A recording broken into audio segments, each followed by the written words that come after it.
আজ না পূরণ হলো একটা বহুদিনের ইচ্ছে।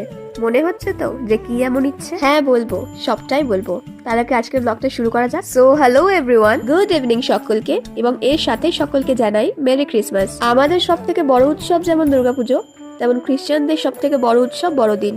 এ তো আমরা সকলেই জানি, ছোটবেলায় বইতেও পড়েছি, তাই না? আমার জানো ছোট থেকেই, মানে এই ধরো স্কুল লাইফ থেকে আর কি, মানে যখন থেকে বিষয়গুলো বুঝতে শুরু করেছি আর কি, আমরা যেমন আমাদের সব থেকে বড় উৎসব মানে দুর্গাপুজোতে পুজো অর্চনা অঞ্জলি দেওয়া এসব করে থাকি, তেমনই প্রত্যেকটা রিলিজিয়ন তাদের সব থেকে বড় উৎসবগুলোতে কি কি করে এই বিষয়ে না আমার প্রচুর কিউরিয়াসিটি। তো যখন আমি প্রায় ক্লাস 7 বা 8-এ পড়ি, তখন থেকে প্রতি বছর এই বড়দিনের আগে না ভাবতাম যে এই বছর যাবো একবার চার্চে, দেখবো সেখানে কি কি হয় সেদিন, বা সেদিন তারা কি কি করে সেখানে। সেই তখন থেকেই না প্রতিবার বড়দিনের আগেই বাবা মাকে বলতাম নিয়ে যাওয়ার জন্য, বাট কোনোবারই না যাওয়া হয়ে ওঠেনি।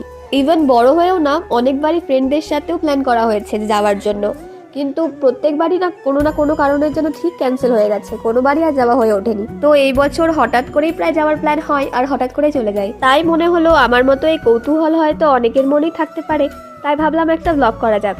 যখন আমার কাছে সুযোগ রয়েছে সকলের সাথে শেয়ার করার জন্য, একদম ভেতরে ওই ঘরটাই ঢোকা সম্ভব হয়নি কারণ তখন বন্ধ ছিল, তাই তোমাদের সাথেও সেটা শেয়ার করতে পারলাম না। আমি নিজে যতটুকুটা দেখেছি এবং যতটা ফুটেজ তুলতে পেরেছি ততটাই তোমাদের জন্য ব্লগে রাখলাম। তো গেছিলাম আমরা, আমি, দিদি, জামাইবাবু এবং ভাই, এই কজন মিলেই আর কি। দিন তো কোনো প্ল্যানই ছিল না বেরোনোর, ঘরেই বসেছিলাম।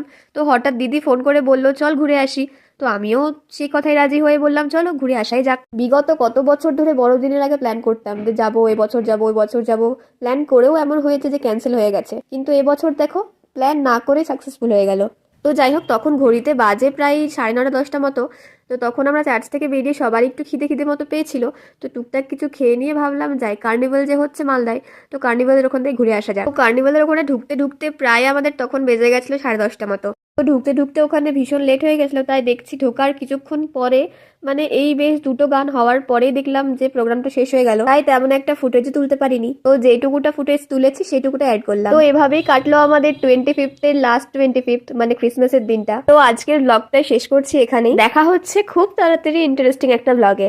Tata bye.